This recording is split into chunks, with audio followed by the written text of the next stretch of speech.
Now, if it is one thing that global climate change deniers love to say, is that we're just being alarmists about the effects of climate change. Oh, you guys, you people who believe in global climate change, global warming, you're just alarmists. There's actually nothing to worry about. The climate's always been changing. It'll be fine, it'll be fine, it'll be fine.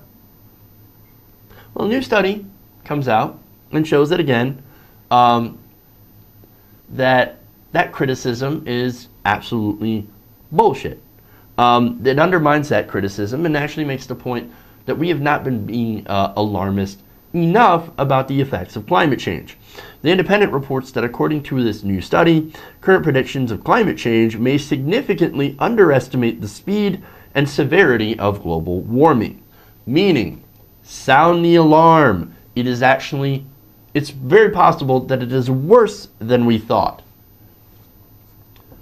In the Independent, they write, reappraisal of the models climate scientists use to determine future warming has revealed that less optimistic estimates are more realistic. The results suggest that the Paris Climate Agreement, which aims to keep global average temperatures from rising by 2 degrees Celsius, may be overly ambitious. Meaning that even if we do what we're supposed to do under the Paris Climate Agreement, which we are not here in America, we're still probably going to go way past 2 degrees Celsius. Our study indicates that if emissions follow a commonly used business as usual scenario, there is a 93% chance that global warming will exceed 4 degrees Celsius by the end of this century, according to Dr. Ken Caldera, an atmospheric scientist at the Carnegie Institution for Science, who co-authored this new study.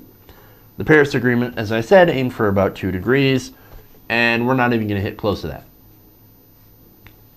Now, scientists have been using some of the most conservative models, not conservative politically, right, but more ones that argue for more modest warming, saying that, well, you know, things aren't actually that bad.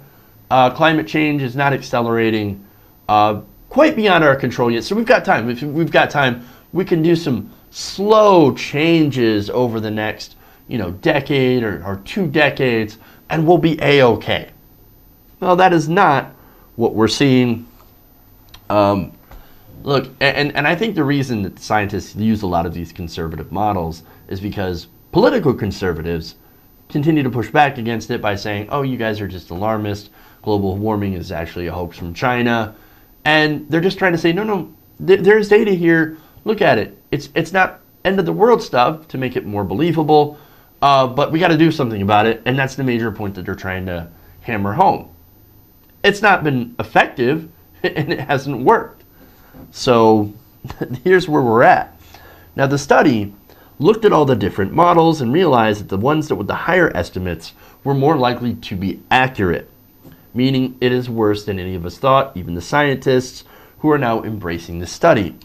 According to Professor Mark Maslin, a climatologist at University College London, who was not involved in the study, said that the results could mean cutting carbon emissions deeper and faster than previously thought. So that's how to push back against this. Since it's getting worse, we actually need bolder solutions, which would make sense.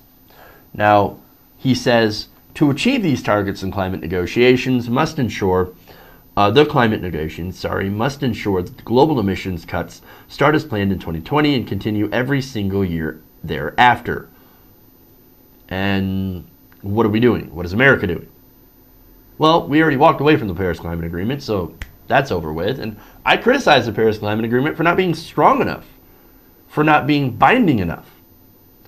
And not only that, but, and again, the only reason that we walked away from it, the only reason that it wasn't strong enough is that America was like, you know what, no, half our population, or at least half the voters, think climate change is a hoax, so we don't want to enter into any binding contract because that's going to hurt business.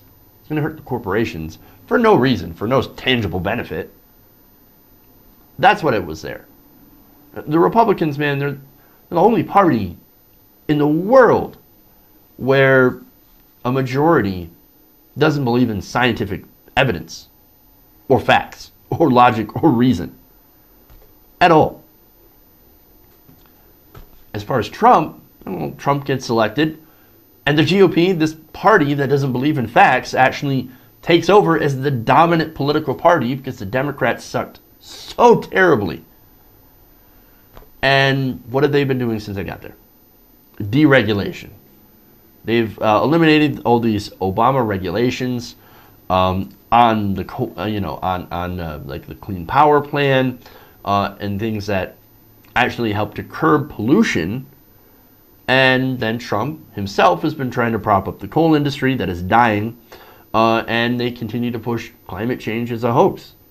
The EPA under Scott Pruitt, for example, has now deleted all mentions of climate change. And so they're not even mentioning that anymore.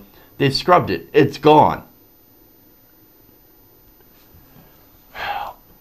Oh, while all these different studies are predicting even more terrifying effects of man-made climate change. And look, climate change, by the way, it's not something that's far off floating out in the future, right? It's not a specter that's going to haunt us 20, 40 years down the road. No, it's happening right now. California is literally on fire because the season has been so incredibly dry. And while you cannot blame one particular storm or one particular fire on climate change, you can blame conditions over the long term. It has been getting hotter. It has been getting drier over the last few years. We've been breaking records on hottest year. You know what the next year is going to be? This year was already the hottest year on record. The next year is also going to be the hottest year on record, and on and on and on. We're going to continue to break records because of climate change, because it's happening right now. The wildfire season in California has been extended by 2 months. It's probably going to be extended by 3 months next year or within the next coming years. So we also have an increasing number of superstorms. We had freak superstorms that were incredibly strong that have hit this year. Look, climate change is here. And it can and it will likely get worse. I mean, we can't stop what we've already done to the climate. That's already done. But we can do something to stop it from getting even worse. Because if you think it's bad now, it's going to continue to get worse if we do nothing.